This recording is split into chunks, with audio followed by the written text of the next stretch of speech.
Winja Talks October 2020 edition. And some of you must be watching us on Nalcon YouTube channel. Some of you must be watching us on Twitter. And some of you must be fully awake. Some of you are still waking up and still yawning. If In either case, we are happy to have you connected with us. I would also like to welcome our guests. Some of us have already joined us and many are yet to join.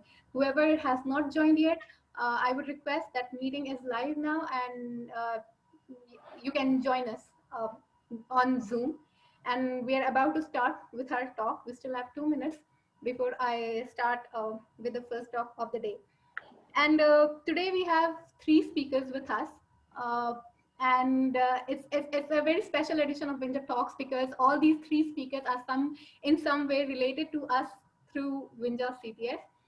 2 of them have contributed significantly in creating CTF challenges and organizing everything. In fact, Nalcon 2020 would not have been possible without 2 of them. And the third speaker is someone who is part of a team who has been consistently winning CTF competitions. So I'm very happy to have all 3 of them today with us. And before I start, before we start with the first talk of the day, I'm just going to say how the flow of the day is going to be. So we have 3 talks. Each talk is of duration 30 minutes. After each talk, there will be a 10 minutes of Q&A, wherein all the participants can unmute themselves and talk directly to the speaker.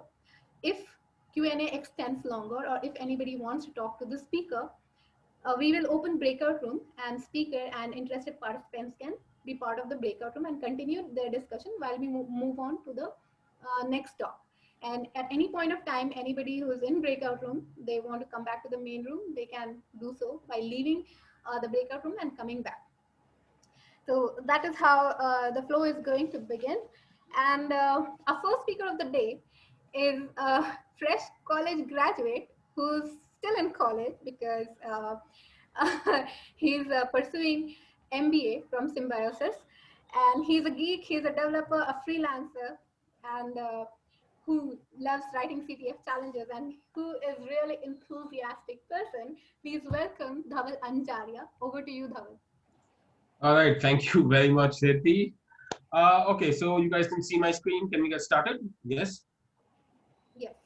All right, thank you very much. So, if anybody here is familiar with DevOps, you might have heard phrases like Etsy deploys 50 times a day, or Netflix deploys 100 times a day. You might have heard a lot of things about how people are doing incredible things with DevOps. But, you're not Etsy. You're not Netflix. You're not even Swiggy or some kind of magical unicorn startup or something. You are just maybe somebody who serves banks. You are somebody who works in government. There are a lot of real challenges for you to adopt DevOps, right? So what I want to show you with this talk today is that you don't have to upend your entire development process to embrace DevOps. You can actually do DevOps without committing to like full end-to-end automation or something. You too can actually DevOps. So who I am and where I'm actually coming from. So like Riddhi said, I'm a geek that likes working with computers. Shocking, I know. I used to be a full stack dev. I have experience in Python, Linux, Angular, Docker, CI/CD, all that good stuff. Right. So as part of my MBA, as part of my internship, I wrote a research paper on DevSecOps, like how you implement DevSecOps. And when I interned, we looked at how we could implement DevOps for their process. And by their process, I mean it was a service provider for a bank. We had a custom product that was used as middleware in banks. So as you can imagine, it was a very restrictive environment. It was a very it was an environment that required a lot of manual checks and balances. It required a lot of manual intervention and approvals from the client and just a lot of restriction. So that's what this talk is really going to be on. It's supposed to be a kind of lessons learned from whatever I've done with DevSecOps and DevOps in general, and what I learned from just trying to implement DevOps in that kind of very traditional domain, right? So let's get started. First, what is DevOps? Now, if you don't know, that's all right, because there is no standard definition of DevOps. If you read a lot of material on DevOps, you'll see that it's not a legal definition. It's not like something like ITIL or something where you have a very like an RFC or something. DevOps is about fast releases and collaboration, right? That is the core of DevOps. You collaborate and you kind of work together. Dev and Ops works together to increase that level of collaboration and to increase that release cadence. Release cadence means the frequency of releases that you do becomes a lot faster. So you have this continuous cycle of building and planning and deploying, and then deploying that code to actual production, and then taking the feedback, taking the logs and monitoring from production, and then integrating that back to your development process. Then you use that to continuously integrate and improve whatever your development is. Now the thing is, DevOps can mean different things to different people, right? So you can have maybe a dedicated team of dev and ops working together, or you can have a dedicated DevOps team, or you can have DevOps engineers who are in charge of guiding and mentoring and monitoring and figuring out how you might do DevOps. So it means different things to different people. It depends. But the ultimate point is that it's about faster releases and collaboration. When you really think about it, it's not about simply technology. It's not a technology solution. You don't just adopt Jenkins and now you're suddenly DevOps. It really is a way of doing things, right? That means that technology, even though it's a big part, is only part of the equation. There are broader aspects of culture, of automation, of sharing and measurement. These are very important things to a successful DevOps implementation. So it really is about those two pizza teams coming together, collaborating, talking to each other, sharing information, and solving problems together. It's more than just CI/CD. It's a way of doing things. It very much is. Right. Now, there are reasons to why you may not be able to do DevOps. Right. Maybe the client owns the environment and you don't have access to the production environment. And so they won't give you access. And so you can't do automated releases. That's fair. Maybe you don't have the time and resources. You don't see the value proposition in it. Because to be honest, DevOps does represent a major shift in both the kind of technology that you use and the kind of culture that you have in your organization. It does represent a sort of an uphill climb. Right? So maybe you don't see the value proposition. Maybe you feel you don't need it, and that's understandable, right? Maybe you have a lot of manual processes and manual reviews and manual checks and balances that you need to have, and you just can't automate them under any circumstances. That's fair. So, if there's one thing you take from this talk is that, despite all of these challenges, there are advantages you can still get from DevOps. There are things you can do that, give you that advantage, that value from DevOps without, just doing end-to-end automation or doing like 10 deploys a day or something, right? So you start, how you go about it by just taking it slow, right? You just start slow. First, you create this automated build. You just kind of figure out what steps there are to build your application, and you just write a script for it, or you just kind of try to automate it. Then you create a release. A release is, that deployable artifact that you create, and this is after your build process. You just kind of push it out to wherever you need to. Then you publish these artifacts.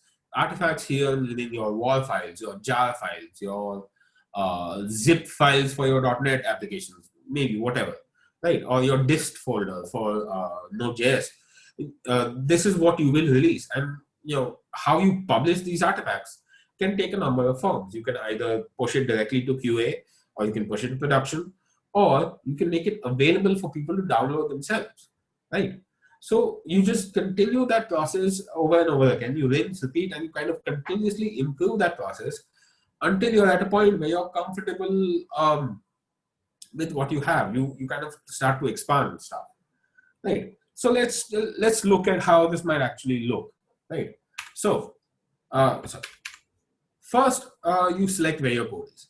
Now, for the purposes of this talk, I'm going to be looking at Azure DevOps, but a lot of this very much applies to Jenkins and GitLab and GitHub Actions and whatever build tool or CI/CD tool that you're using. For my talk, though, I'm going to be focusing on Azure DevOps because there's some cool features that I don't think there are in other pipelines. But of course, you are free to use what you want.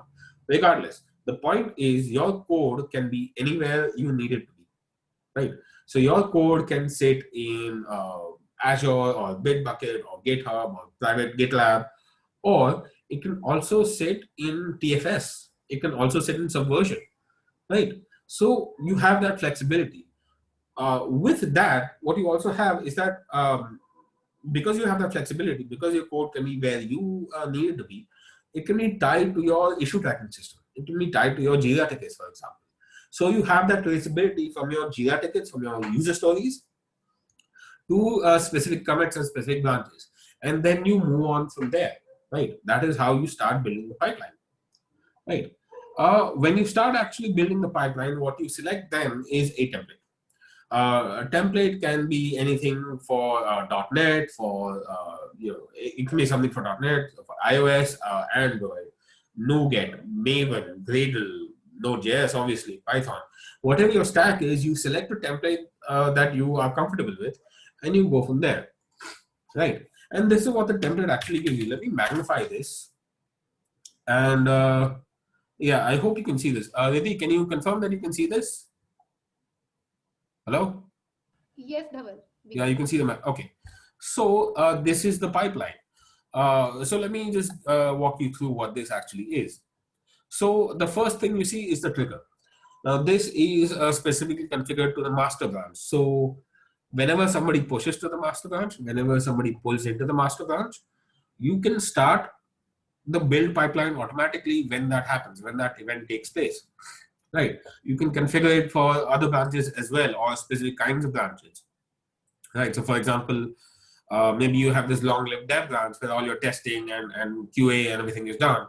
And then when you are ready to release, you pull to master and then you start your build pipeline. Then you automatically start to build and deploy and so on and so forth. You have that level of flexibility. Or you can even deploy it manually. It depends entirely on what you're comfortable with. Then you have your pool. And this is kind of a cool thing here. Your pool is basically a set of machines that you build your application on. In this case, where you build your application. This can be Azure App Service. This can be an AWS instance. This can be in any instance in the cloud. What it can also be is your personal laptop. Right? You don't have to have like an Azure subscription to get this started. You can just start doing it on your own machine. You can just install the Azure agent, the Azure DevOps agent, and then you can start building automatically on your machine, right? The entire application. So that's how comfortable you can be. And what you see here, the rest of the steps you see here is just options for shell scripts, right?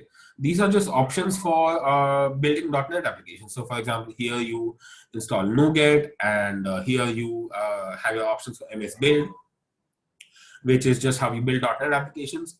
And at the bottom, you just run your automated test. And all this is really is that it's a glorified shell script. And that's not an incorrect way of thinking about it. You can definitely think about this as a glorified shell script, right? It helps to kind of think about that because that's all that is. Now, moving on, what you have here is you have this build output saved in the cloud, right?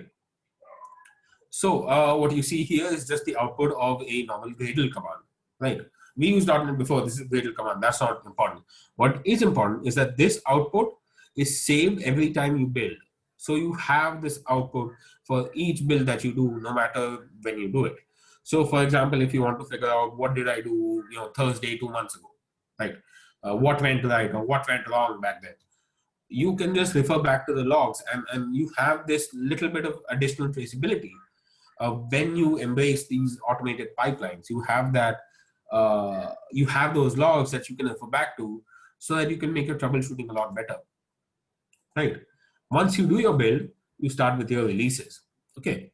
Now, The top two blue boxes that you see here are your automated tasks. They are triggered either on a schedule or whenever your build pipeline succeeds, right? So this can be your automated tests, like integration tests and things like that. And then once that completes, it pushes to QA in this example for So you have these steps which are completely automated, completely things that you don't have to worry about. And every time you build, all of these steps are taken exactly the same way in exactly the same order. Right? These are repeatable, reusable steps that you can configure. But let's say you want to push to production. Whenever like QA succeeds, you want to push to production, but you want that to be a manual process. You want that to be, with those manual checks and balances. You want that to be approved by someone. So you can do that here. The bottom task you see here, right? That is a manually approved tasks. So you see these options on the right that you can have it triggered only when certain people approve it, or only when it meets certain conditions. So you have this level of flexibility, you have that level of comfort. Uh, Not to belabor the point about comfort, but this is one of the coolest things about Azure that I find very interesting. What you see here is ultimately a Maven repository. What you see here, this org.apache finac, that's a war file. That is the latest build of whatever package you were building before, right? So the advantage you have here is that you can give your clients or maybe your QA people or whoever wants to take a look at this, you can give them access to this, and then they can pull in whenever they need to. They can pull in the latest build and they can deploy it on their machines whenever they are comfortable and they see fit. And when they want, you're not foisting it upon them. They are taking it when they need to, but they always take the latest build, right? So you see how you can still have those manual checks and balances, those manual processes, but still take advantage of automation, right? So once you've done this, once you have embraced this kind of automated pipelines, this kind of CI/CD stuff, maybe you kind of started looking into this stuff more. You are taking your first steps into a larger world, right? Obviously, this comes with a lot of challenges and opportunities, but I will tell you that there are advantages. There's a considerable payoff to embracing these changes, embracing this kind of automated, collaborative culture, right? And let's take a look at what these are, right? So first off, I'm not going to be shy about this, but this is not going to be easy, right? What you see in the pipeline is a lot of buttons and dials that you will have to tweak to get it just right to suit your environment, right? CI/CD pipelines add complexity because automation scripts are still code, right? When you do infrastructure as code, that is still code, and that obviously brings with it a certain level of complexity, right? So you have to understand that you will have to grapple with that, right? You have to understand that you will have to find a way to use that to your advantage, to optimize that for your application. So this is something that you are going to have to deal with, but let me tell you that the payoff is considerable. For example, like in the slide I showed you earlier, it does give you that additional traceability, right? You have those logs that you can refer back to, and you can see, and everybody can see when things go wrong and why they went wrong, right? That's really important that everybody sees what's happening. You publish out your logs to everybody, so everybody has a view on what's happening. Why not have a giant screen in the middle of the office that shows you the latest test results, or the latest build progress, whatever that is? Why not have that? You see, when people see this, it has a real visceral effect. Those red green lights that you have, that's a real visceral effect on people. It helps bring people together because it shows people what the problem is. So it helps them be focused, it aligns people's incentives, and it helps people understand what the real problem is, right? So that is why you should be open to publishing your logs to as many people as you can, because it does actually bring people together, right? Because you have these logs, you have that feedback. Let me give you an example of how powerful feedback can be for people. So I don't speak for everyone here, obviously, but when I was starting out, which was a long time ago, by the way, um, I I just kind of wrote the program and ran the program and saw what happened. I didn't use a debugger, I didn't use logging or stack traces, things like that. I just kind of ran with it, right? So I guess everybody remembers this program here, where on the right, on the left, you have the expected output. That's what you're supposed to get, and on the left is what you're probably getting. So what I did was I just ran the program, right? I just ran the program, saw the output, and then I tweaked my variables and my code based on the output of of the actual program running, right? And see, think, what was that? That was feedback. That was quick, immediate feedback, right? That program didn't take a long time to build. That just built, and you just kind of took that feedback and then you ran it again, right? So if you have that fast feedback, you can see how powerful that is. Why do we do console.log here sometimes or print here sometimes? Like, I'm not ashamed to admit it, I do that. What is that about? That is about feedback, right? You want some feedback from the application. And it really isn't a bad thing to look at real world feedback, which, by the way, is unlike anything that you can get from your test environments. You look at the feedback and then you quickly integrate those changes in the next release. And then you do that, ad infinitum. You do that repeatedly. You take that feedback and you have this constant cycle of improvement based on that, right? So those are the kind of advantages that you can get from automation. You have that release cadence when you do this kind of automation. Now, like I said, you don't have an end-to-end automation. You can still have your manual checks and balances, code reviews, red team exercises, compliance checks, whatever that you need. You can do that in parallel, but it is still worth doing automation because it's all about relaxing that critical path. So when I say critical path, it refers to the chain of phases, the chain of tasks that take the longest time, right? So if you reduce the time on some of those key phases, what you can do is that you can accommodate change. You can accommodate change, and you can accommodate things going wrong, right? So you can, if there's a game breaking bug or something, if there's something that goes terribly wrong in your process, you have the time to fix it because you are saving a lot of time when you automate stuff. Let me give you an example of what that's like. So, like you said, we had a CTF recently, and what we had to do was we had to reset an app every 10 minutes so that other people, whenever somebody comes to it, it's a fresh instance, right? So I thought, hey, I could write a script for this. And I'm sure the developers here have had that feeling that, hey, this is a boring, like manual, laborious task. I can just write a script for this. So you take that, you scale it to your entire development process, right? You take that mentality of, hey, I can save a lot of time if I just spend a little bit of time automating, and you scale that out to your entire development process, right? So you save that time and you save that effort because once you automate it, it's done. It's repeatable, it's reusable, and you know that every time you do it, it runs the same thing. And so you can focus on what's really important to you rather than spending time in this error-prone manual task. So automation is still worth doing, right?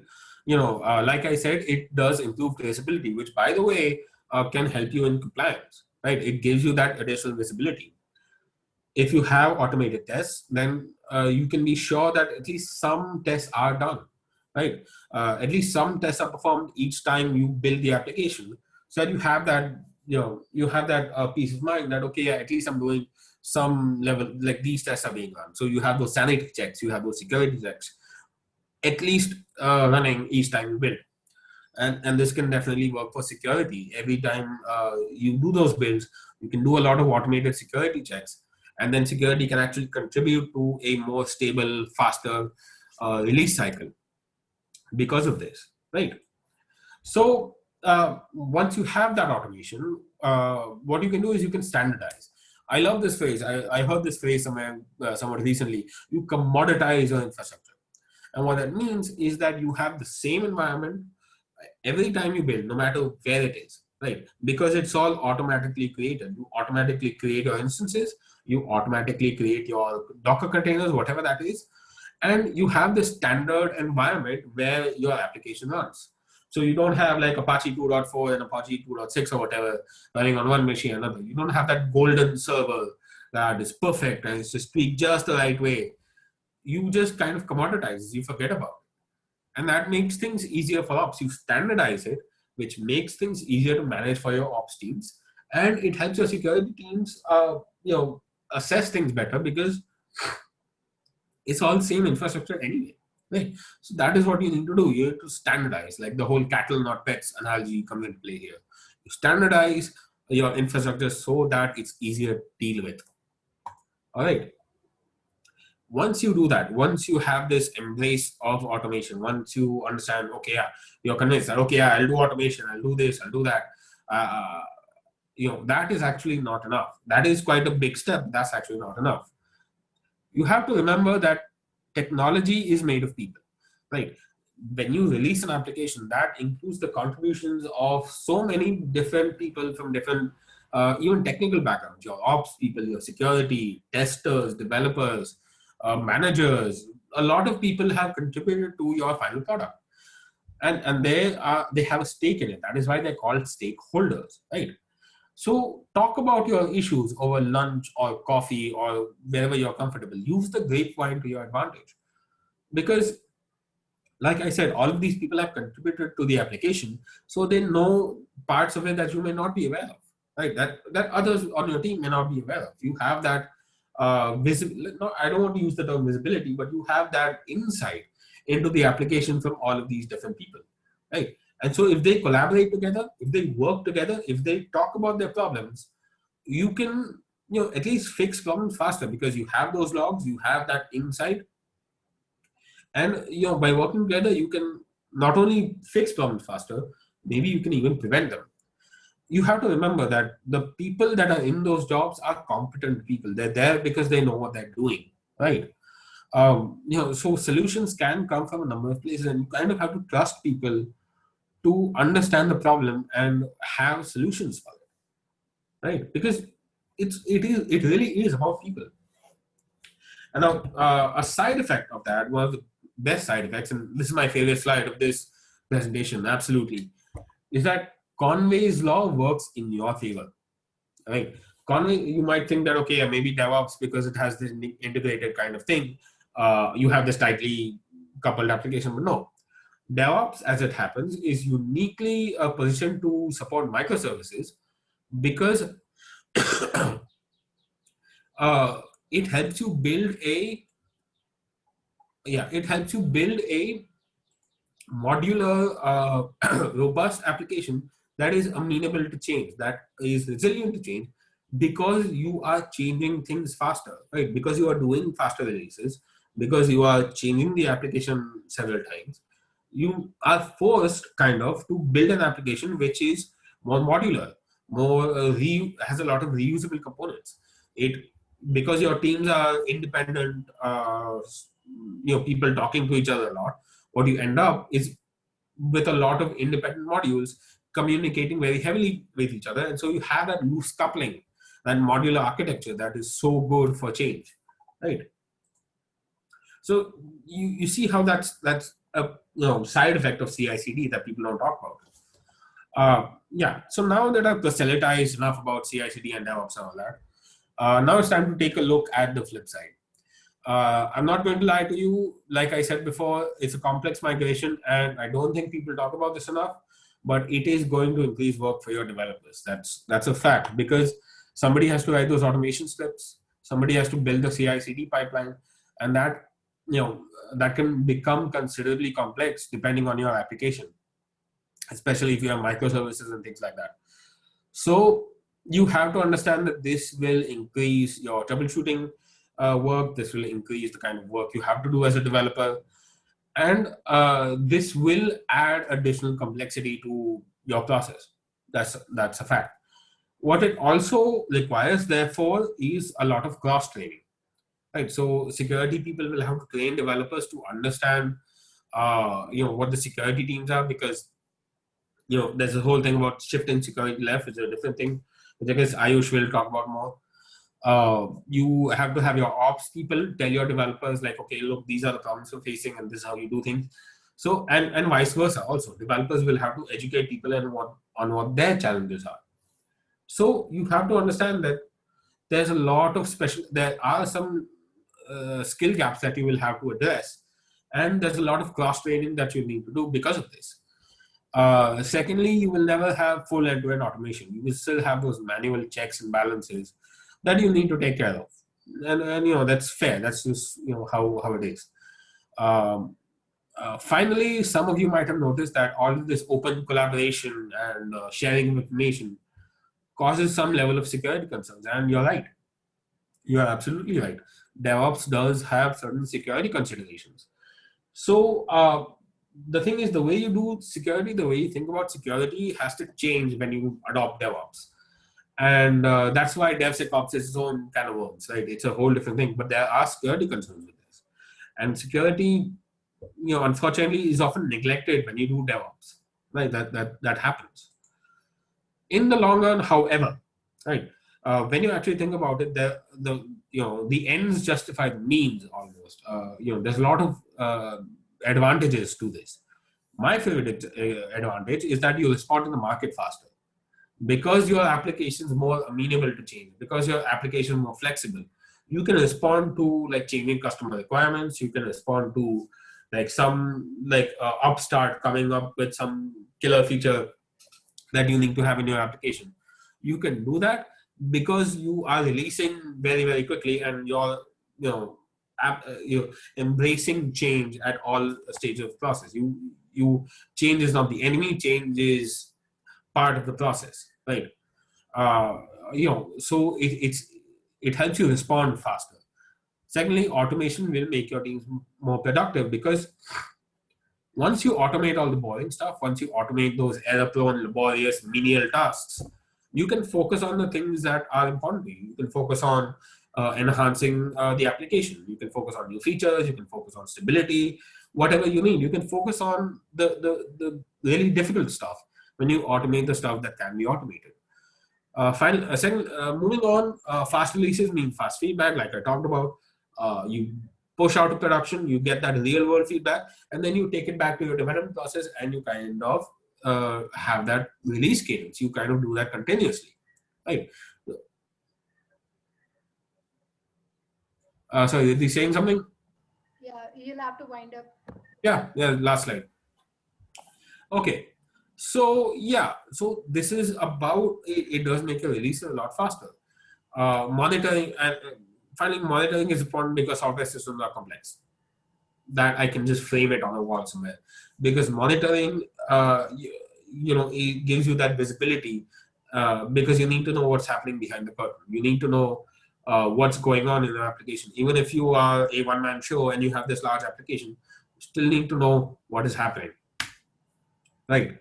So what DevOps you do, what kind of DevOps how you implement it depends on your organization and what your culture is and so on. These are a few resources that you can start with. The Phoenix Project by Gene Kim, absolutely essential. I would recommend, even if you're not looking into DevOps, you read that book. It's a masterpiece. You also have Google's SRE course, and these are a few papers and articles and books that you should read if you are looking into DevOps. And even if you're not, you should at least read the Phoenix Project. And that is it from my side. Please get in touch with me. If I've gotten something wrong, please tell me about it. If I've gotten something right, please also tell me about it. All right, and let's talk DevOps. And Thank you, Dhaval. Thank you. Questions, please. Yeah. Yes, exactly. So participants, if you have any questions, please feel free to ask Dhaval right now.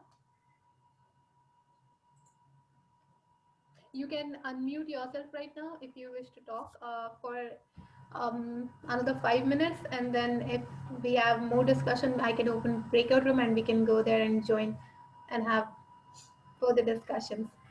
So, do we have any questions?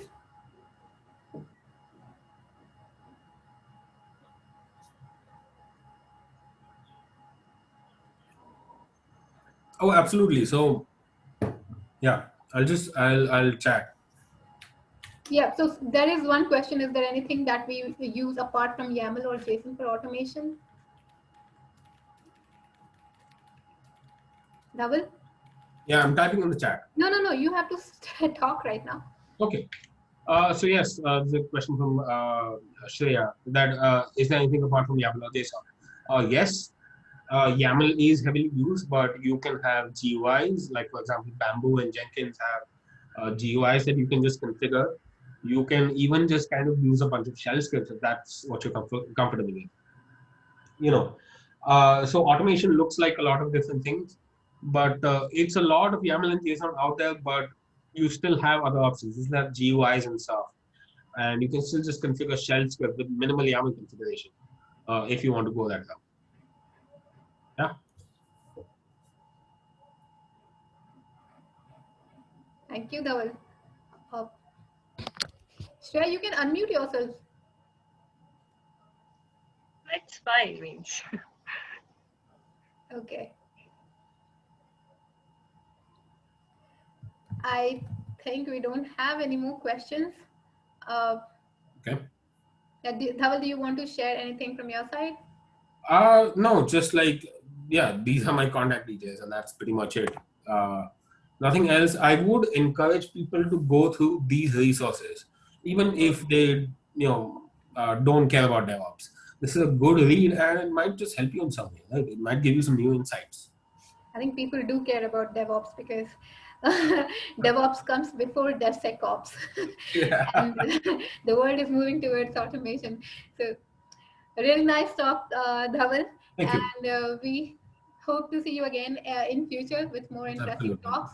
And Absolutely. if we do not have any more questions, then we will move on to the next talk. And do you want me to open the breakout room, I, participants? Dhaval, actually, I had a question. So, Please. Dhaval, as many of the industries are moving to Terraform for their infrastructure deployment and using it infrastructure as a code, so like, do we have something in Azure DevOps or some other DevOps to integrate those two things? Because our infrastructure gets as a code it through Terraform to get it deploy automating. Okay. So good question there. I'm not that familiar with Terraform, but I will tell you this. In terms of Azure DevOps, you can, so what you do is you configure agents, like you configure where your application will run. This can be Azure App Service, so you can have Azure do that yourself. So you can spin up your instances automatically. You don't have to configure specific instances. But Terraform is a different beast. Terraform helps you automate an entire infrastructure stack. I don't think Azure DevOps has quite the same functionality as Terraform. Right? You can't define networking or something with Azure DevOps. So you can definitely start with Azure DevOps and you can start by configuring things yourself, but really it's kind of using them together. Like either you can rely entirely on Azure because Azure DevOps, I'll be honest, does kind of tend toward that, or you can use those in tandem. That's entirely fine. Right. Okay, thanks. But yeah, I will say Azure DevOps does make you favor Azure a lot more. Shocking. Great, thanks, buddy. Did they mute? Okay, thank you for pointing that out. Thank you, Dushyant, and thank you, Dhaval. I will I'm going ahead and opening the breakout room right now. And in case you want to continue the discussion, anybody who wants to join the breakout room, uh, you can do so now.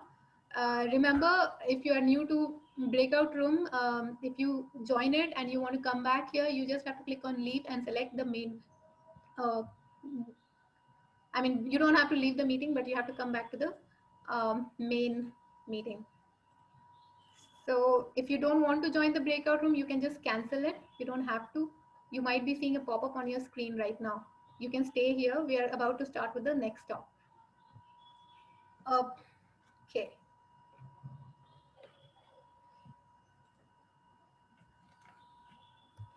So moving on with the next talk of the day, we just had a talk by Dhaval on DevOps, and the next talk is again in line with it. But as Dhaval was mentioning, that it's very important. Security is important when we talk about DevOps, and that's what one aspect of DevSecOps is what Ayush is going to talk with us, talk here on Winja Talks platform.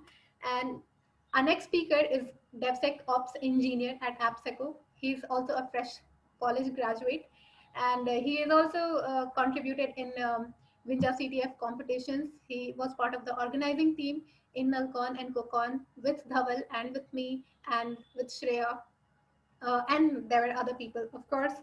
Uh, so Ayush is going to talk with us about hunting secrets in code, and I would like to hand over the stage to Ayush. Ayush, over to you. Thanks, Riddhi. I'll just quickly share my screen. Riddhi, I need to be able to share my screen. No, I can't see your screen. No, I am saying I need to, so you need to grant me that. One second. Sure. You should be able to share.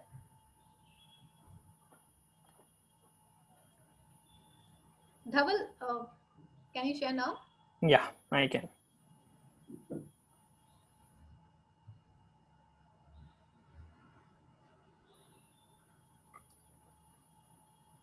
Can you see my screen? Yeah. Okay, so I'll be talking about hunting secrets in code from a defender's perspective, but you can take this and like use it in your, I don't know, bug bounty and like OffSec side as well, if you're in a white box testing scenario. So I'm Ayush. As Riddhi said, I'm a DevSecOps engineer at AppSeco, and because she pointed out that I also co-organized Winja CTF, I've added that as well. So this is the brief outline of what we'll be covering. I'll be covering in this talk. We'll talk about why do you want to start scanning in the first place, impact of what happens if they get leaked. There are some tools available to do this already for you, some features and metrics to decide the best tool for you. And we'll obviously talk about automation because DevSecOps. And then we'll have some miscellaneous tips at the end for you to, if you want to go out and be even more proactive than like put in automation in place to like scan for secrets. So starting off with challenges in secret management, the biggest reason is how do secrets get leaked in the first place? So like Dhaval just talked about DevOps, right? And I also work as like a DevSecOps engineer. So we do a whole lot of automation, and to do automation, we use a lot of credentials in code. I mean, that's the entire reason for having secrets in code, right? So that your code can perform some actions on behalf of you without you having to interact with it. And because of that, you have to put secrets in code. There's no other way around it. The problem lies in the fact where you put those secrets and the way you do it. So if you are embedding credentials in your code using some like hard-coded secrets essentially as part of your code itself, and then you commit it, that's where the problem begins, because like Git never forgets like this code. Because the thing is, even if you're familiar with Git, it essentially tracks all changes from the day that you initialized it as a Git repository to the day that you'll delete it. And because of that, even if you delete the file that maybe contained the credentials or something like that, I can, if I have access to your source code, of course, go back to that particular commit or scan through the commits and see the changes that you've made and essentially figure out what secrets were there. And from there, I can obviously extract the credentials and do a lot of mischievous things. So why would you want to scan for secrets? Because they are the backbone of authentication and authorization. I mean, all sorts of logins and like authentications, it's based on some sort of credential, be it in the form of a token or like username password combo, your SSH keys, either way. So they basically tell you who can, if it leaked in the hands of a attacker or like an malicious intent person, they can begin to think about who I can impersonate if I have these credentials and what can I access, essentially authentication and authorization. So and coming to the next point, they also reduce attribution. Attribution is already a difficult problem in cybersecurity to solve, because a lot of time, I mean, because of the way that internet works and the things that are there, it's already difficult to attribute certain things to the actual perpetrators of the action. But if your credentials are leaked, the biggest problem is the fact that the credentials were genuine. They were not forced. So if I have a database and if I somehow leak those credentials to the internet intentionally or unintentionally, when someone uses those credentials, nobody can like differentiate from the fact that, hey, this isn't Ayush. I mean, keeping the location and other factors aside, because those credentials were meant for me and actually were meant to be used to access the database, right? So it creates ambiguity with accountability, that, hey, whether Ayush leaked those credentials intentionally, or was it an accident, or how did the people or the attackers got access to Ayush's keys in the first place. And this obviously creates issues for incident response. So when you are handling a breach or handling some sort of malicious presence in your infrastructure, it creates difficulty in identifying who actually is the perpetrator. Is it like an internal threat, or someone who got access to stuff from an internal guy in the company or something like that? So yeah, these are certain problems that arise out of you leaking credentials. So if the secrets do get leaked, the most obvious thing is account takeovers. This is the most juvenile thing that people would do, I guess, because with leaked credentials there are very many other things to do. So I mean, I don't like because of a lot of us are probably security researchers here, or engineers or hackers, I would say. So I mean, at some point you may or may not have, I'll not ask you to disclose, but taken up certain passwords and like got into someone else's account, right? So that's account takeovers. But then there are other ways, other things to do as well.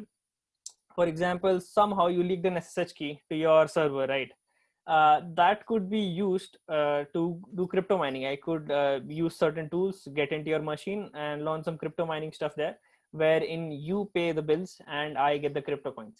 And there's obviously another form of monetary damage that called the denial of wallet attack, which was kind of tokenized, I mean, like coined by this guy called Scott Piper, who's a pioneer in AWS security. So denial of wallet attacks is when you have certain configuration for auto scaling, and let's say I start like for example DDoSing your infrastructure, right? Because of the auto scaling options, your infrastructure might still stay up because it's scaling up with like the number of servers and everything, but because it's scaling up, you end up paying the bill. So instead of your application going down and your clients being unhappy, you get to pay a lot of extra money to, I mean, like keep your infrastructure up. So that's another way to do this. And with like lead credentials, I can get into your account and do those configuration changes so that it affects you like and maximizes your damage in a way. So available tools. Do you need to write your own scanner to check code? I mean, you can, obviously, like people who are extensive on doing everything from scratch might as well do it. And grep is one of those basic things that you would use. Actually, a bunch of tools actually do use grep, but you don't need to because there are already available stuff out there. So there are certain scanners already available that I personally have tested, but there are so many more. So Git Secrets, Truffalog, Git Leaks, Detect Secrets, Talisman. These are all from like big short names. Git Secrets is from AWS Labs. Talisman is from ThoughtWorks.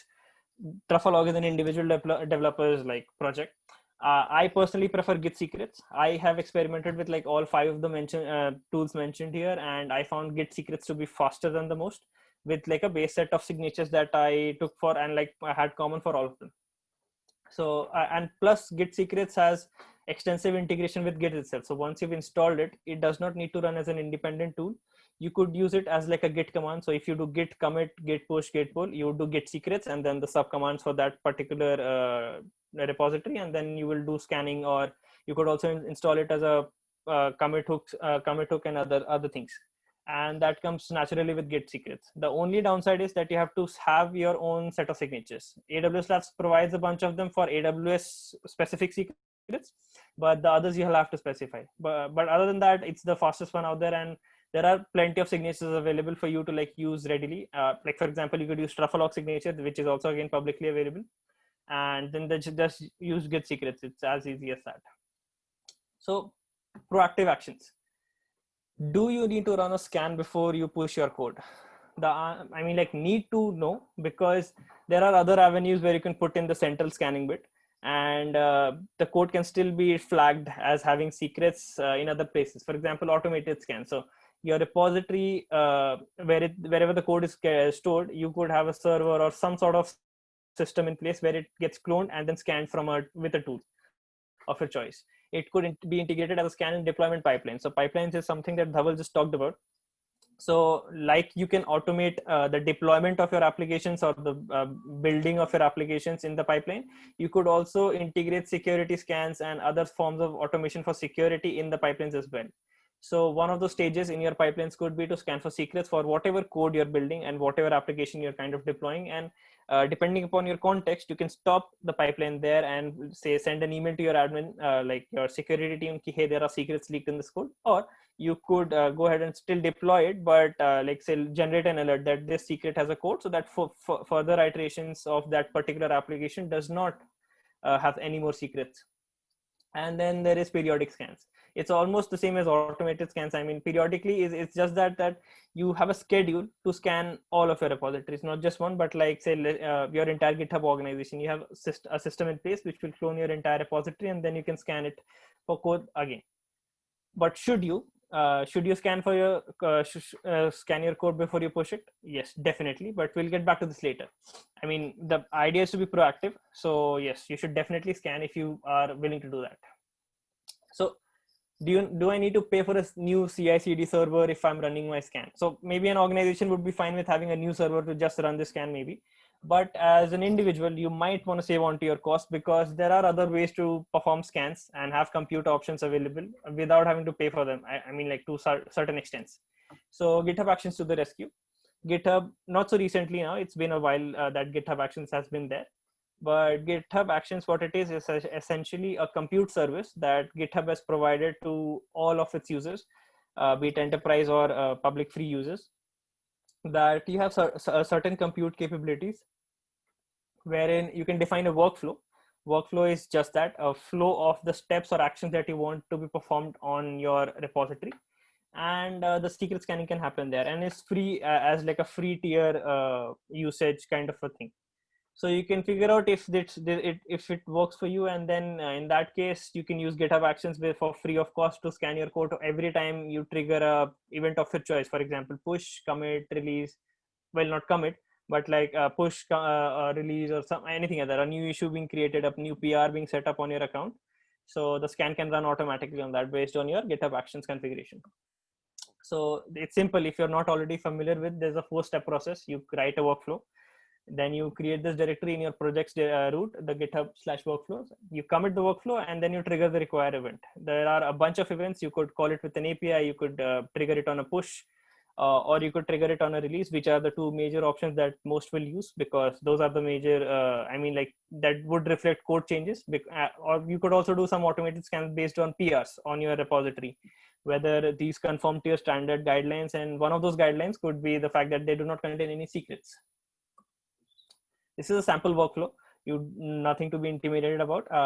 It essentially, as the thing that if you read about it, it defines a workflow called truffle scan, and it will only trigger when there is a push on the master branch.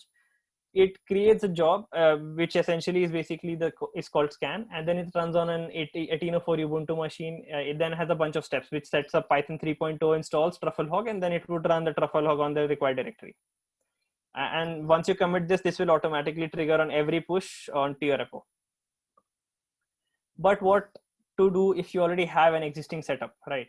So in that case, you could, depending upon your context again, you could use GitHub Actions, wherein say something like Jenkins, the code goes to GitHub, the GitHub through a webhook or some automation goes to Jenkins, and then Jenkins can trigger a GitHub action workflow and then retrieve results back to Jenkins, and then you can store the results and as well as deploy your code.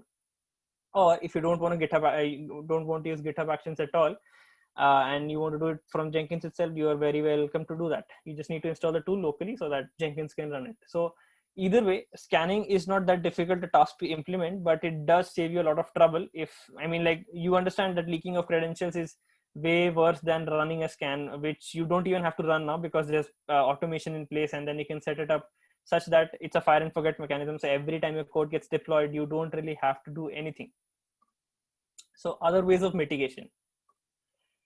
Other ways of mitigation include pre-commit hooks, pre-push hooks, and push rejection, and obviously a bunch of other ways, but these are the ones that you can readily use in your workflow. So pre-commit and pre-push hooks, if you're unfamiliar with Git hooks, they are essentially a command that would run when you trigger these events locally on your laptop. So a pre-commit hook, when configured, whenever you try to commit something, it will run that particular command, which in our case would be a scan for secrets. And once you when you commit, the scan would decide whether the test failed or the test passed, and based on that it would allow you to commit or disallow you to commit. So that's the best place to put a secret scanning implementation in place, because then you're unable to commit the secrets itself. Because if you talk about pre-push hooks or push rejection hooks, the secret actually still becomes a part of the code, right? And then as soon as it becomes part of the code and Git history, the game is over. I mean, the moment the code gets leaked, I still have access to it. So the pre-commit hooks are the best place to put it. But then you can also configure pre-push hooks that at least before it leaves your developer laptop and reaches the wherever is the central repository, it still, I mean, you can still make changes and like maybe rebase and do a bunch of things to disallow the leaking of secrets from your own laptop. Push rejection is on the other side of, say, pre-push hooks, because push rejections will be implemented on your Git server. So if you have a custom GitLab server or you use GitHub Enterprise or something like that, in the case of push rejections, whenever it receives a push, it will scan for code, scan for secrets in the code, and based on whether it if it found the secrets or not, it would reject or accept that push. Hence saving the trouble of like having secrets in your repository, like central repository storing server, but you still will have it as part of your Git history. So why does not everyone use Git hooks already? Because they obviously seem the most proactive and the best place to put in. So Git hooks are an individual developer's discipline. I mean, obviously, if I am a developer, there are two ways to go about it. Either I set it up on my own as like a good developer, or the company that issues the laptops installs it for you. But then it becomes very difficult to maintain, because let's say we have signatures in place, right? There's two kinds of scan. One is entropy based, one is regex based. So entropy based scans are where you use a certain algorithm to define whether is this particular string random enough for it to be a secret. So for example, that's the beauty of like tokens and everything, right? They are extremely random and difficult to guess. So there are ways to calculate that, and based on the threshold amount, you can figure out if this is a secret or not, or like tell your tool that consider this is a secret if this crosses a certain threshold. And the other is to define a regex pattern. For example, your AWS secrets would start with access keys would start with AKIA in caps, and then a 16-character alphanumeric after that. And you can write a pattern for that very simply in whatever regex library that you want to use, and then you can use it with the tool, and you would be scanning for AWS secrets. Same goes for Google. Google, I think, is AIZA and other patterns. You can define a lot of them.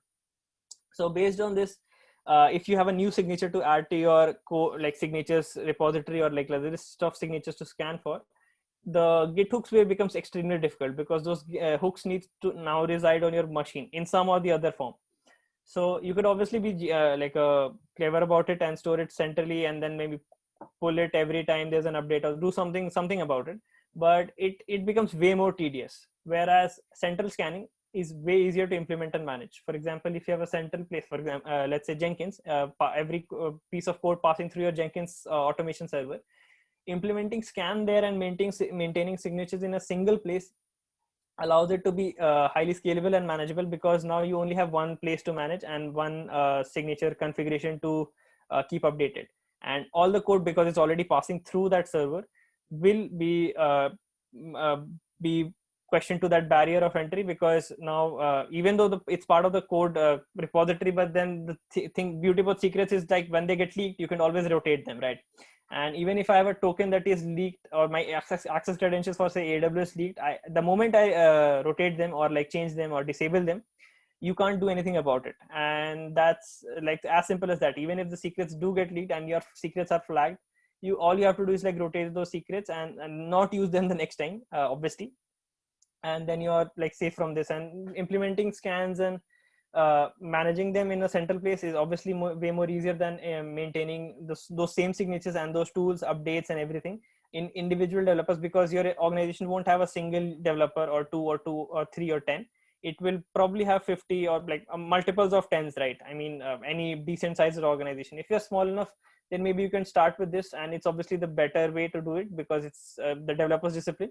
But it becomes tedious after a point, and we as security professionals would want to be assisting in increasing security, not being blockers for the developers from doing their jobs, right? And that's the cardinal problem that kind of triggers the so-called war between DevOps or security folks, that the dev people want to release features, the ops people don't want to change the infrastructure, and the security folks don't want the vulnerabilities to be sent into the wild. And hence everyone's fighting that, hey, you can't do this, hey, you don't want to do this, hey, I want to do this.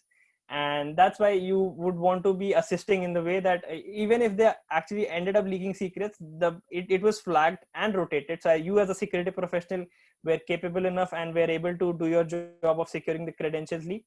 The developer, even though they accidentally pushed the credentials along with the feature, but they were able to push the feature nonetheless. And then because you alerted them and they were able to push their code, they are happy now and they are able to like work with you to figure out a workflow where they do not leak secrets again.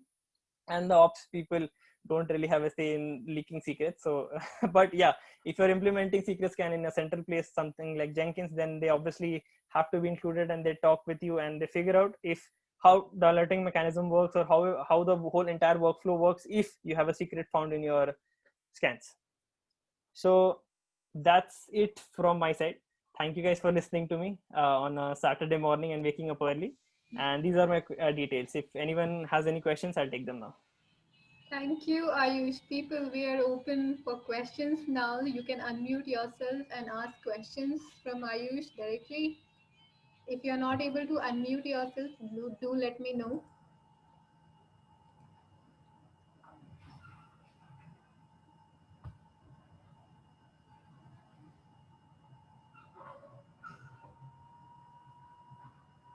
No questions? Was I that good in explaining everything? Okay. So Ayush, can you again show the tools? I think there's someone asked something. What should we do to secure credentials? Okay. So I'm sorry. Can you like be a bit more elaborate? What do you mean when you say secure credentials? You mean how to not leak them? Yeah. Yes. Okay. So I mean, secure credentials is like, again, we talked about pre-commit hooks. So typically, if you want, I mean, you obviously have to use credentials in your code if you have to do certain things. So in that case, you should typically package your credentials in your code with like a separate process. Okay, so the secrets need to be fetched from another different place. It does not need to go into the application in deployment through your laptop. So you can push your code and you can have a setup in place which fetches code from, say, something like secrets manager in AWS, right? And then while the deployment is happening in your pipeline, you get those credentials from that place, package it with your application, and then deploy it. That way your credentials get into the application so it can perform your jobs that you wanted to perform, but they don't have to be part of your Git repository. So I hope that answered your question. That's one way. Obviously you can obviously think of other ways, but that's essentially the process is called secrets management. Riddhi, you're mute. Would it be possible for you to show a small demo or something? For secrets, I don't have any secrets right now in my I mean, you secrets can manager. create a Git new repo or something, and if So it's not related to Git at all, right? So what I'm talking about, let's say something like a .env file or a config.json file, okay? And then you have that file locally, as well as it's being stored in your secrets manager, and in the middle, it's not used anywhere else, right? So when you're using it, your code will have something like, let's say in Python, you have .env, the package, right? And then you do a load env and the file name. It will load all those environment, those configurations into your environment as environment variables. And then your code can use it. Your code does not have to have those credentials hard coded. It can pick it up from places, right? So you can work on your laptop, and then when the code goes, your .gitignore would have the .env file listed so that it does not get committed or become a part of the history. Now your code goes to GitHub, it gets triggered, it triggers Jenkins, and Jenkins pulls the code. And while it's packaging, it knows that it needs some .env files. So in the Jenkins workflow, you'll have a fetch command or like a fetch directive, which will fetch secrets from wherever you've stored. It could be like another unsecure place, but it fetches the code from there, creates the .env file while packaging the application. And when it's getting deployed, the file already again has the .env file. And when it goes to the compute, again, the libraries would run, the load env directive would run in your code, and the environment variables will get exported, and your code has access to those secrets again, without having to like commit those secrets along the way. So what if I have committed already? Then I realized, okay, I shouldn't have done that. Yeah.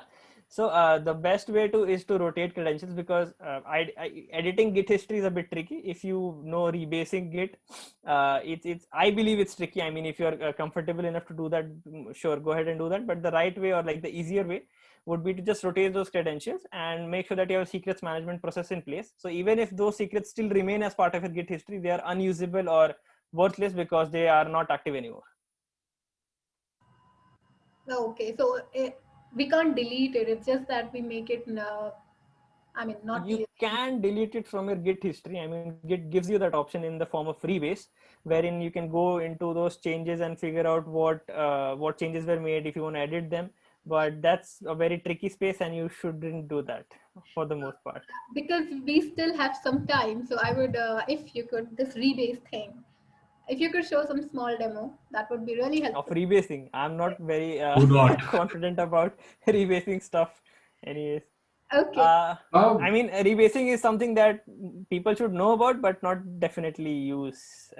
I mean, I think Dhaval would be agreeing with me on that Just, point. yeah, don't do that.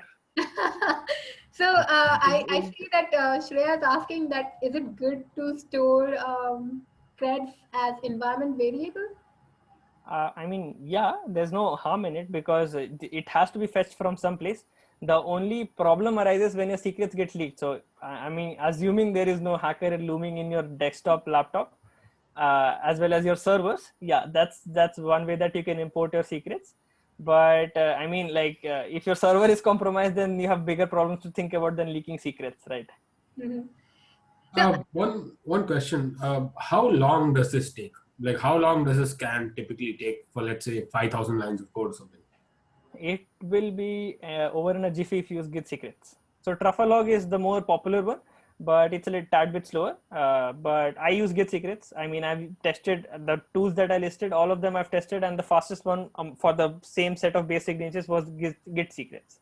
It's essentially a form of grep only, and because grep is fast, so is Git secrets. And plus it gives you like a lot of functionality in the way that you want to scan for, like if you want to scan individual files or your specific set of directories to scan for example, you wouldn't want to scan for node modules or your I don't know, like PyCache directory or something like that, right? Because some things in those files could be random enough for it to trigger in a entropy based scan like a secret. So in that case, you can specify which directories to scan for, and Git secrets is extremely fast plus easy to install. It's I mean, like it's just a point and shoot thing.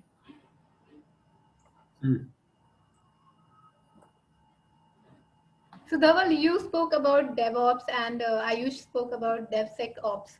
So I mean, you were mentioning about when you are doing DevOps, and there are a lot of security concerns. So, with respect to that, would you like to have a small discussion with Ayush right now, so that we can have some fruitful discussion for the next 10 minutes, maybe? Oh, absolutely, absolutely. So, like Should I what be I concerned now? no, I'm but too like, excited. And others are free to be part of this discussion. yeah. So I will say this, okay? Don't hang me, but I have done that. Like I have leaked secrets. I have been an idiot before. And the fact is, see, managing like credentials in your code can be actually extremely challenging because you need to figure out a lot of different configuration files and stuff. So, like I said, you do need to change the way you do security. And one of the things that you can do is this stuff. Right? This is what DevSecOps is about.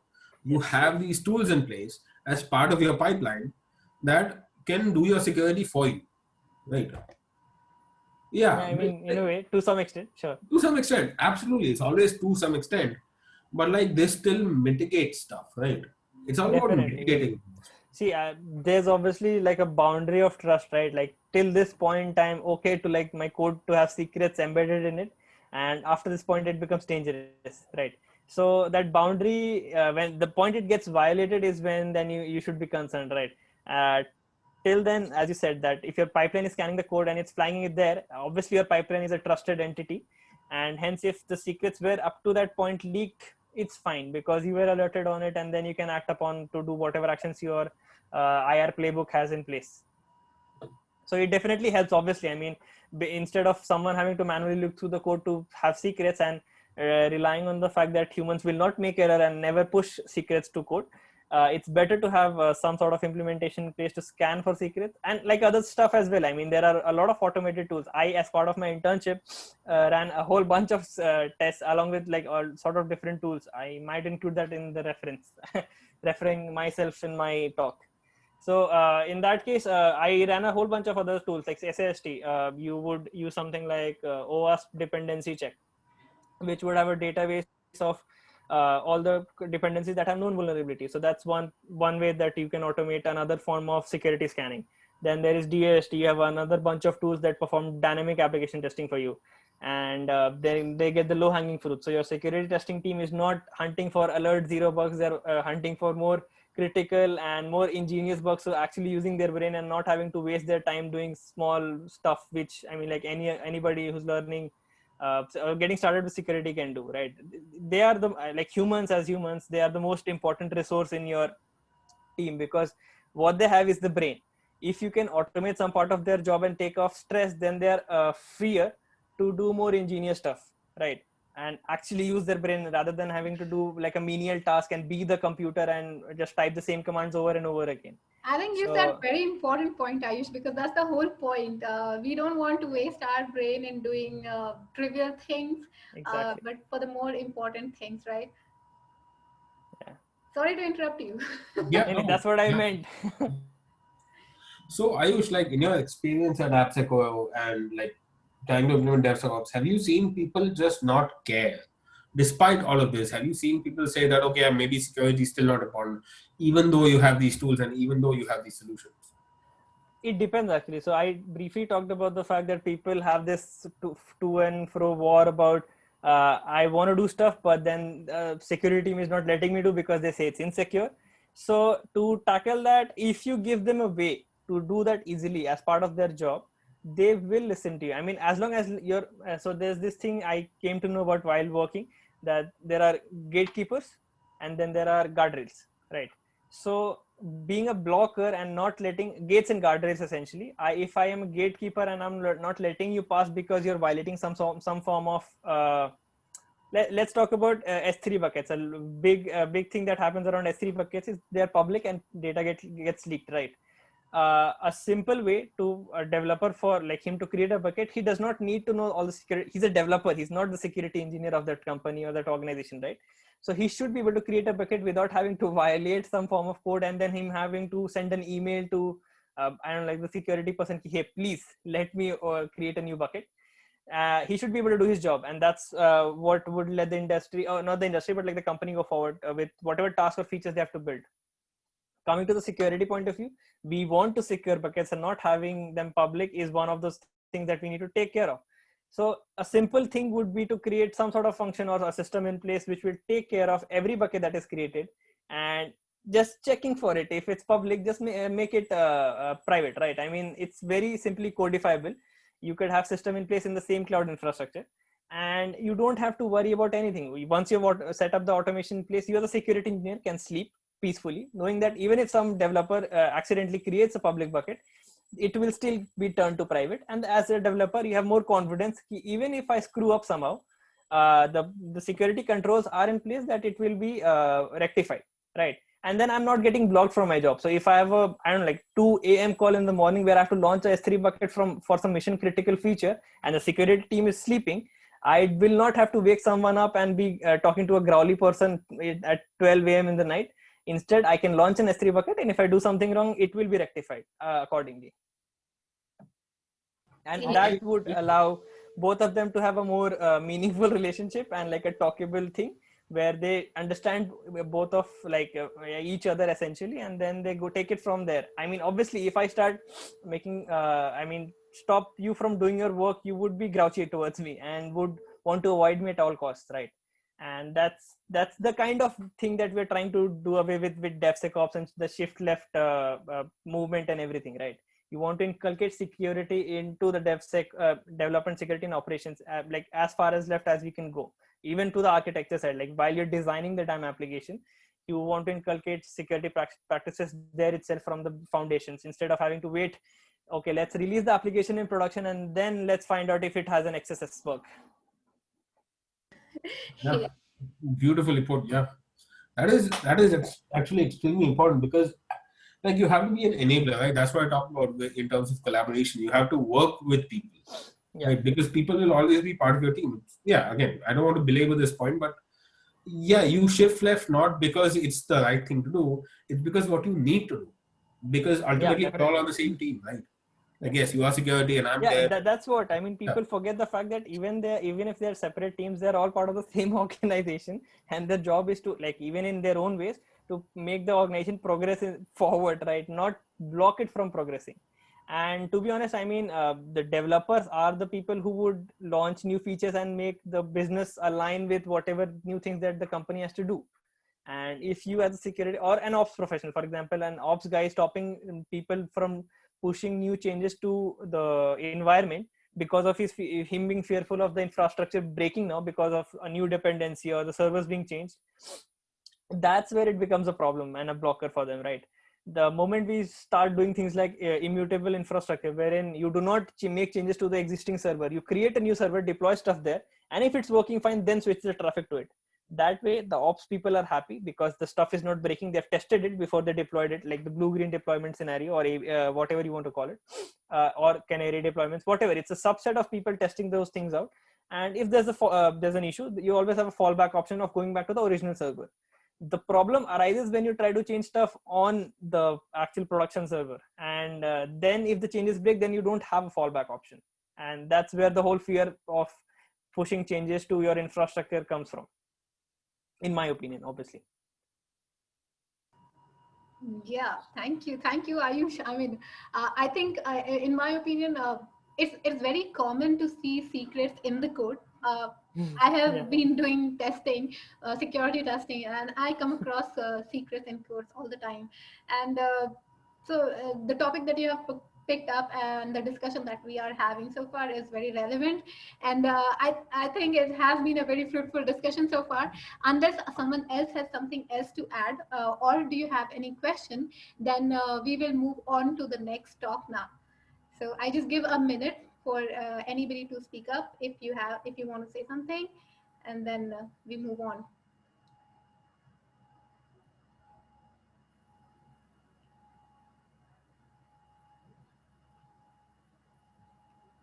I guess I was a really good instructor. No questions at all. I think people will go back and look into the things that you have spoken about, and then they will reach out to you. I hope so. Do follow me on Twitter, guys. If I may be so bold to ask. So, okay. So I think there are no more questions. Thank you, Dhaval. Thank you, Ayush. And it's time for us to move on to the next talk. Uh, the next speaker for the day is our woman ninja, and I know her personally, not personally, but I feel like I know her personally because I have been listening her name every time we talk about Winja CTF. Her name will be there, her team's name will be there. She's part of Team Shakti. Her name is Meenakshi. She is also computer science undergraduate from Amrita School of Engineering, Kollam, and she loves cryptography. And she's going to talk about CTF's codes and Cypher today. And let's hand it over to Meenakshi. Meenakshi, the stage is all yours. You are on mute. No. Meenakshi, we can't hear you. Are you guys able to see my slide? Yes. Yes.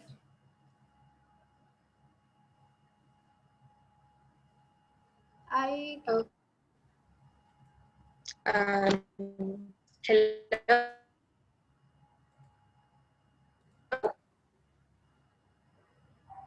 Your voice is breaking.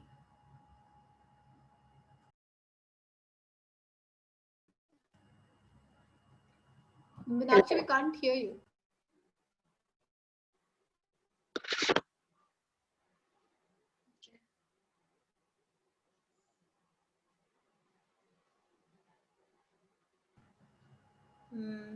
Is it clear now?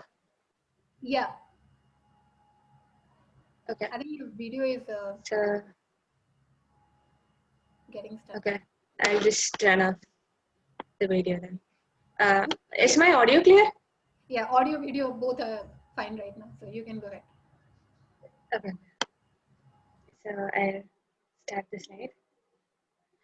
So yeah, my talk is kind of aimed at the beginners who are kind of trying to get into CTFs and capture the flag contest, and who are new to CTFs, whether they be students or security researchers. And I'll be mainly focusing on cryptography and will be going across certain terms. So about me, as Riddhi said, I'm a BTech computer science undergraduate at Amrita University. I'm a part of Team Shakti, India's women-only student CTF team, and I'm also a part of Team BIOS. So yeah, so today we'll first go through what CTFs are, and then we'll go through what cryptography is. Then I'll take you through some ciphers, then some tips and tricks to just get you started and help you keep going. So what are CTFs? CTFs are, if none of you are familiar with it, are kind of like the code chefs of cybersecurity. So there are two kinds of CTFs. One is Jeopardy and the other is attack defense. The Jeopardy CTFs are the kind of CTFs like you have seen Winja. So you get a lot of challenges in different categories and you have to solve it in order to get a flag. So attack defense CTF is kind of different because each team is provided with vulnerable machines, and you have to basically attack other machines and defend your own machines. So those are attack and defense CTFs. So in Jeopardy CTFs, so why do we play CTFs? Why not just study about cybersecurity? So who doesn't like a game? So CTFs are basically gamification of the process of trying to learn cybersecurity. It attracts kids as well as adults, and each solve gives you points, and who doesn't love their name on the top of the scoreboard? So, and you play it as a team. So when you play it as a team, there are instances where you get stuck and your team members kind of motivate you and you can collaborate with them in order to solve challenges. And it's always more fun to share work. It's also very educative. And in some CTFs, you have to like read research papers about what attack this might be and then implement it in order to solve the CTF challenge. And so you can keep track of the latest developments and vulnerabilities. Also, you can build a community. You'll get to meet a lot of people, for example, this workshop right here. So what are the categories in a CTF? So the classic ones include web exploitation, reverse engineering, cryptography, forensics, and so on. And in newer CTFs, you can come across categories like OS int, hardware, pen testing, and some CTFs even have satellite hacking. Fun stuff, right? So now we'll go to what codes are and ciphers are. So the first thing I want to say is like a lot of people confuse encoding with encryption. So I just want to make the basic terms clear. So yeah. So what is cryptography? So basically you have to send send data from one person to another, and an eavesdropper should not listen. So it should, so if an eavesdropper listens in, it should be in an undecipherable form. Nobody should understand it. So yeah, encryption is basically what comes out of his mouth. And only authorized parties should be able to read it. So that is basically cryptography. Now, in order to make it more clear, let's take an example. So suppose you are you want to send a message to your friend who's sitting on the other side of class. So yeah, if you guys remember, we used to pass chits in small papers and send it. So yeah, if the teacher catches it, you have to, the teacher should not understand it. So what you do is you encrypt it. So here, what I do is just shift each letter by two characters, and then write it down on the piece of paper, and then pass it. So even if the teacher does, come across that shit, she won't be able to understand what it is. So suppose my message is attack at dawn, then you shift it by 2 characters and you get something which is not decipherable. Now, when the friend receives it, she knows that the your favorite number is 2. So she just shifted back by 2 letters and she gets the original message, which is attack at dawn. So here, your original message is called the plain text or the message, and the final thing which you get after the shifting is called the ciphertext. And the key you used it, the number 2, which you used to shift it, is called the key. And the encryption scheme here is called Caesar cipher.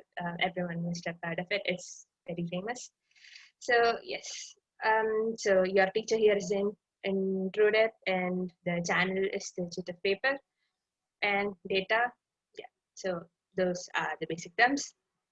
Now there are different kinds of a crypto system, and Caesar cipher is just an example of basic classical cipher.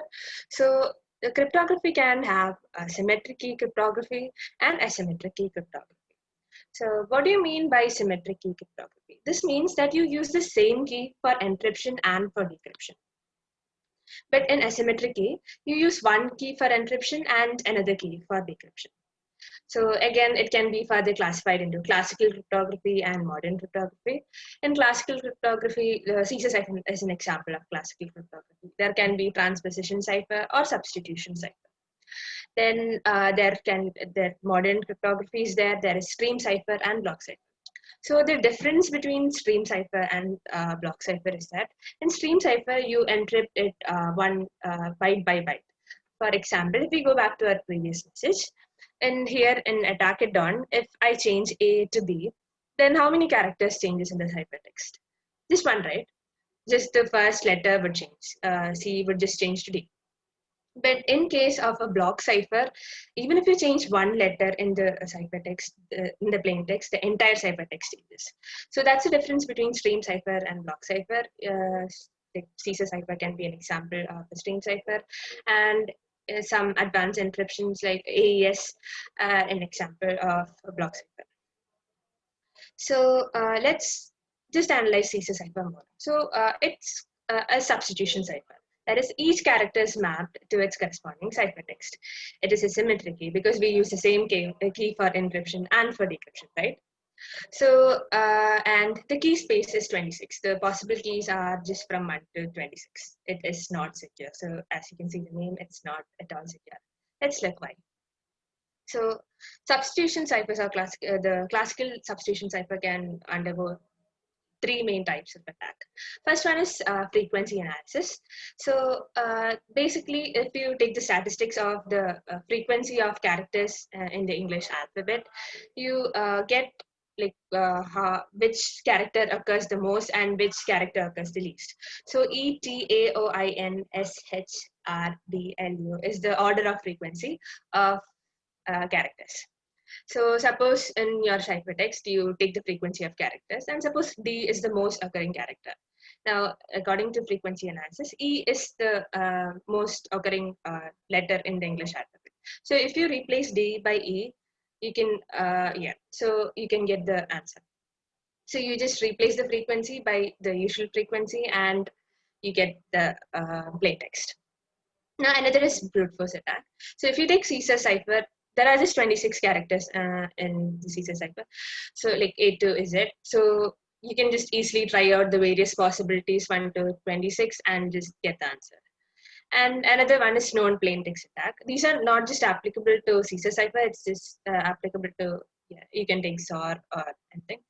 So in known plain text, you suppose in our previous example itself, you know a letter, which is A. Now, you also know that the first ciphertext is C. Now, if you take the difference, you get 2, which is the key, and you can just use it for the entire cipher. So that's a known plain text attack. In CTFs, you can apply it by, the ciphertext might contain the flag format. So you know what the flag format is, and you use it to get the key. So now that substitution ciphers are over, now we'll talk about RSA. So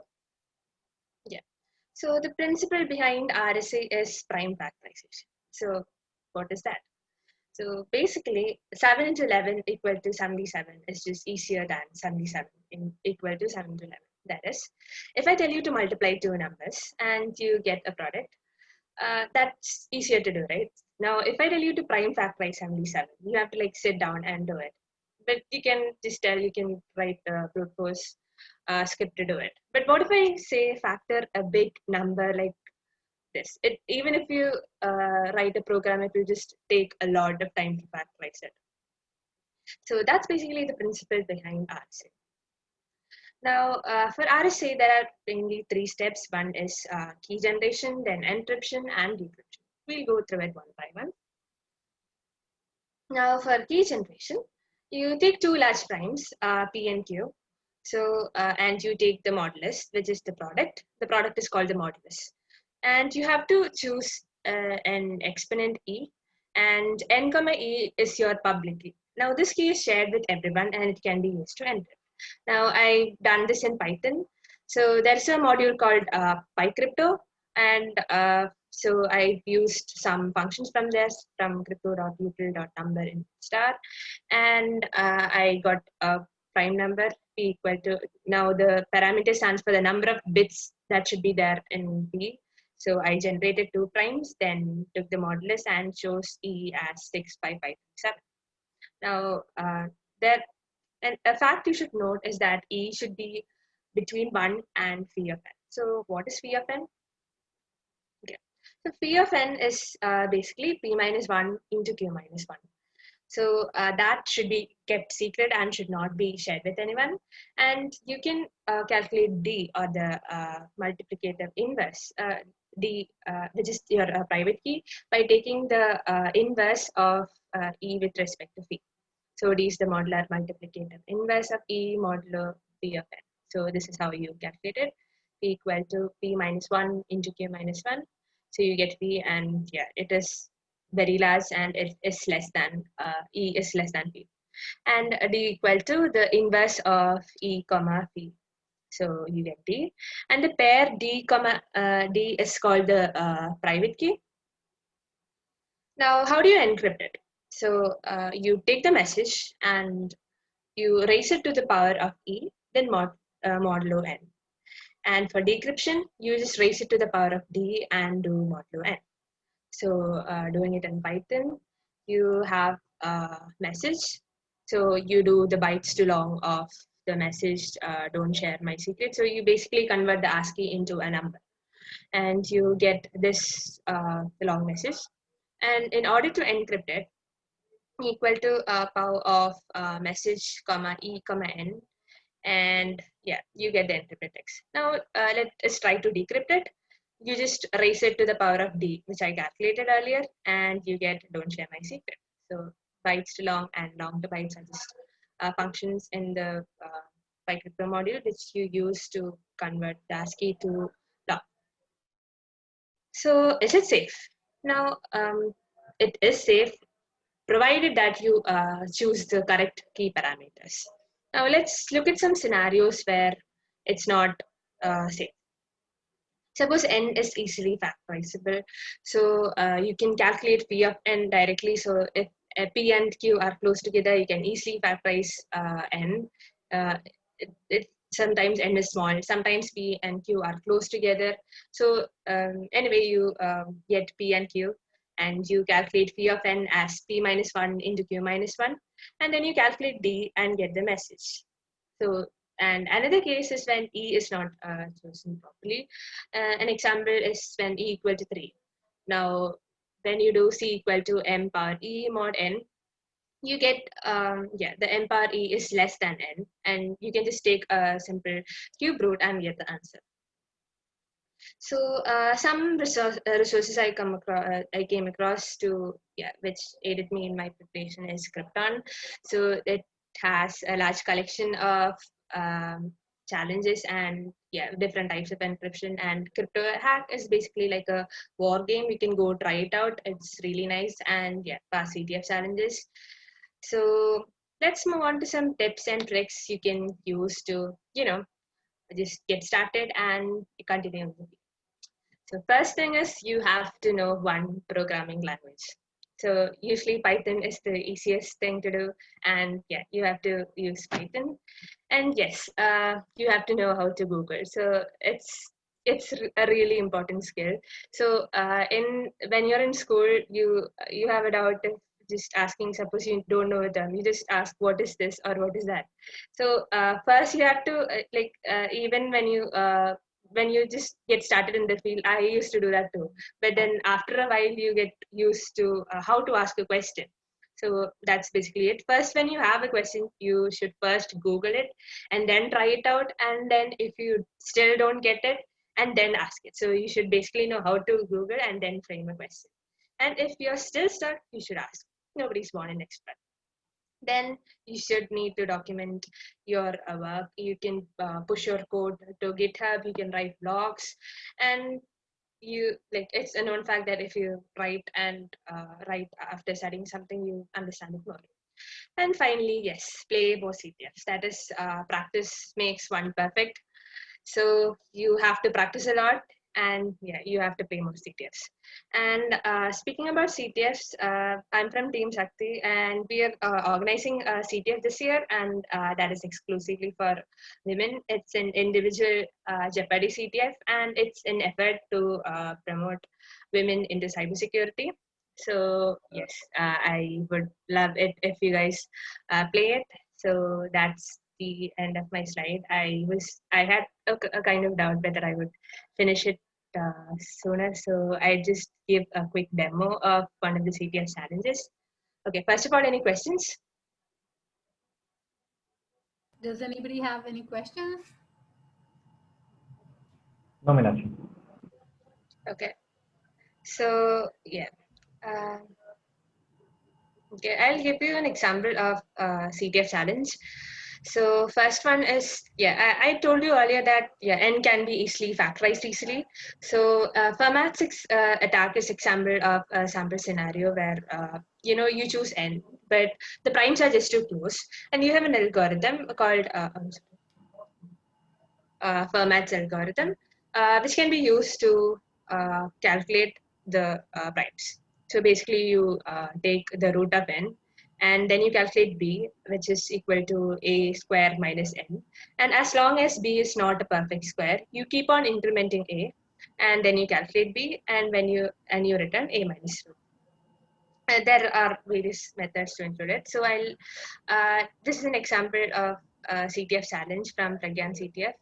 So you have n, then you calculate the square root of n, then you calculate b, which is a square minus n. You get b, but that is negative. So b is less than 0, so it can't be a perfect square. Meenakshi, your screen is really small, so if you can put it in Oh, presentation mode.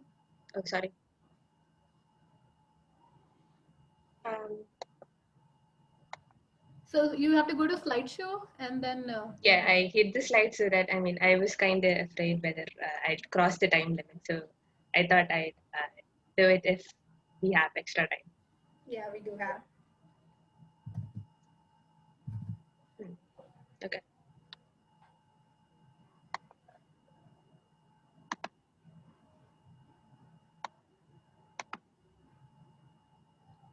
Okay.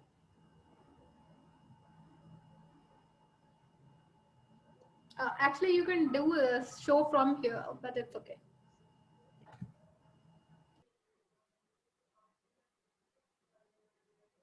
So yeah, n can be factored easily. So Fermat's attack, it's just an example where you can use it when the primes, you remember n equal to p into q, and p and q are sometimes a little too close, and you can just use Fermat's algorithm to factorize it. So this is an example of a scenario.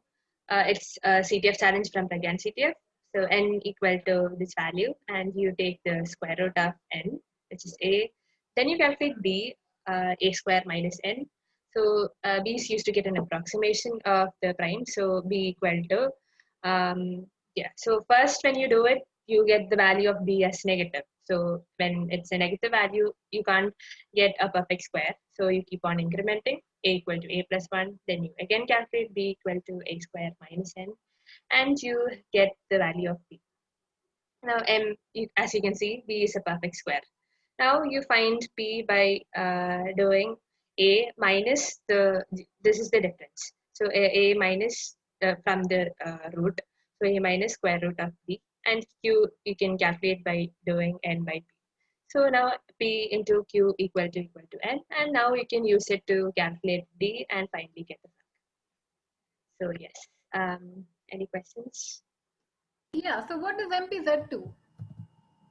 MPZ is basically a type used in Python. It's when you do it, it's just a I don't know how to explain it. So okay. So basically, I've had done little bit of crypto long time back. Yeah. I also love it. So there is a concept of modulo and exponent in there. Yes. So can you talk about that? So if you have say multiple keys, there is a scenario, right? You have multiple keys, and key collision is the term. Is that the right term? That is not applicable for RSA. I think you're talking about MD5 collision. No. That could be possible in any, right? But that's okay. It could be if you have multiple keys, and um, if you have not chosen your exponent, or I'm not familiar with the term. Which term should be unique? You might be okay. Are you talking about an attack? Like So when uh, message M is encrypted with so he in this case also you are talking about exponents, right? And there is yes, exponent, and you're choosing the prime numbers, and yes. we have to be very careful that they are unique. They should not be they should be prime number. If it is it can be factored, and if it is a multiple of anything, there could be issues, right? Uh, N should be like you always use. Okay, suppose N is not okay when you factor it. You have to prime factorize it, and suppose when you get it, it's like P into P into Q. So are you talking about that scenario? So I'm talking about the importance of why it should be a prime number. Okay, it should okay if suppose you don't have a prime number, like you have to anyway prime factorize it.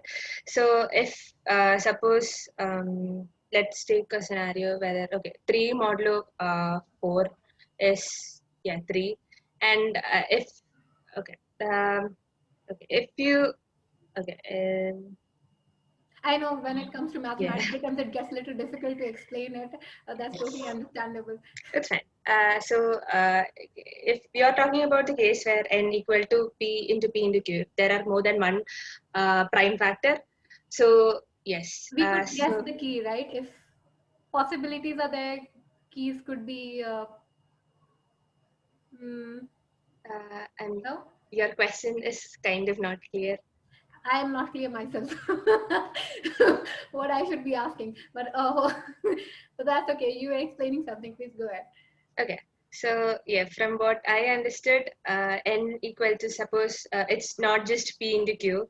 Suppose you have p into p. There are it's like 3 into 3 into 4. Suppose that is how you prime factorize it.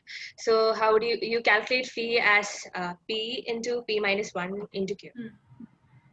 So that is how you calculate phi, and you still get a unique value. Okay. So you choose prime so that you get a unique value, and yeah.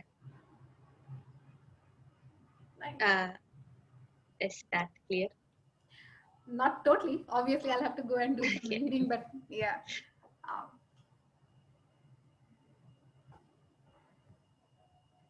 Any other questions? Someone, it doesn't become vulnerable instead. Bharatwaj, would you like to talk? I mean, you can unmute yourself, and you can. Are you able to unmute? I actually, for the exponent thing you are asking, I have done some crypto work. So if the exponent is prime and very large prime number, so that it becomes easier to get unique cipher keys. Like as in the example that I shared on chat, like if we have a very small prime number e equal to 3, and if we try to encrypt multiple values that are greater than n value, then it will give same result For if you are encrypting 2, it will give you 8. If you are encrypting 57, it will still give you 8. So then it will be very difficult to track and roll, like, because then you won't be able to perform operations. Like if you are using for authentication purpose, even for wrong password, it will allow you. Okay. Like that sort of things that for you want. Thank you. Thank you. Nicely. Yeah. So I think we could have a small discussion between Dushyant and Meenakshi as well, if you are willing to. Yeah, sure. Yeah. Sure. So Dushyant, yeah. I mean, why don't you share some knowledge of yours and let's learn something out of this group discussion for say 5 minutes. That's fine, but like I have been learning from these people only. I have participated in their CTFs in CTF twice, so that's where I got started from. Oh, that's nice. Awesome. So if someone wants to get started in cryptography, what is it that both of you would suggest them to do? Okay, so first of all, play CTFs, and yeah, I've shared some resources for it. There are much more to crypto than RSA and CISA ciphers, so you can check out some resources. And as I told you earlier, Krypton and CryptoHack are really good resources for you to start. So Krypton is more like a library where you can read stuff and try out the challenges, and CryptoHack is more like a war game. So it would be really useful. You guys can go check that out, and yeah, finally you have to practice a lot. Yeah. Like, Dushyant, you want to add something? well, it's the same thing. Like you get started with first encoding things. You learn what are the different algorithms out there which are being used. You learn how they work. If there is some programmable library over there, so that you can implement it and see if things are working well, or like you can decrypt. Then these comes. Then there are larger encryption algorithms like AES, RSA, and even their modes 128 to 56. Block mode and cipher mode that Meenakshi talked about. So these are the all things that you learn and then go and practice on many resources. That's all. Like it's all these, like those algorithms. You practice them. That's how things go. So you can identify what cipher you are seeing. Because I remember last time in Nalcon even I saw base 54 or base 58 that I wasn't aware if it exists or not. Like it was on the card that you gave us, the ID card. Mm-hmm. If yeah, Okay. that I came across that those new algorithms are like base 54, if I'm not wrong, it was like that's Mm-hmm. why like you need to know many algorithms that they exist and what kind of how to identify them basically. Like if you see one on a screen or somewhere, you should be able to know, okay, this might be this cipher, so you can go ahead and try it out. Yeah. Even before we try to break it, we need to understand what is it encoded in, right? Yeah. Yeah, And encoding what? is I want to add something. Sure. Sure. Actually, I came across the Crypto Pals. It's a website where you can like practice all these kind Yeah. of cryptology programming things. So basically, you understand how to decode and things, and there are levels, and it starts from very basic and goes till very difficult. So if you want to practice something regarding cryptography coding, you can go there. It's very nice. That's also a good resource. Yeah, I had a look at it too. Yes, it is a nice resource. And regarding the programming language, because in crypto there's a lot of maths involved in it, right? And you have to do some computing Yeah. is involved if you want to do some serious crypto. So is it always Python as the language, or do you use something else? I usually use Python because it's simple A lot of and modules fast. are easily available, right? Yeah, like there are a lot of libraries that exist, and you have Sage, which is built on Python. Yeah, so I use Python. But yeah, you do come across challenges in other languages, but it's mostly in Python Okay. because of the libraries. Yeah. What about you, Dushyant? Have you tried something else other than Python? it's Python only, but one thing I'm looking for is like all the libraries actually shared the PyCrypto and GMPY that are used oftenly in these crypto challenges are only on for Python 2. Mm-hmm. They are not available for Python 3. So one thing that I'm looking for now is to get something on Python Yeah. 3. Managing two Python versions on single laptop gets very difficult sometimes. Mm-hmm. Yeah, like, but Python is like very good source to do it. Even if you get challenges in different languages, if you have the values, you can just use them in Python and it's get very easy. Solve it. So thank you so much. Shreya, you want to add something? No, I also use Python, so I don't have, like, I have seen people using Ruby a lot for this, like for CBC and all this block cipher things. But yeah, Python is good, so should stick with it. Yeah, I like Python too. Yeah, it's the easiest. Yeah. Thank you so much, everybody. And just to highlight few important points from our last talk of the day, which Meenakshi just gave, the most important learning out of it is you should know how to ask a question. Nobody's an expert, and you should know how to use Google. That is the most important skill, especially in today's world. I mean, nobody can say, no, I don't know something because I don't have resources, because resources are out there. You just need to ask the right questions, and Google God will help you out for sure. Thank you, everybody. This is the last chance to ask any questions or say anything if you want to share.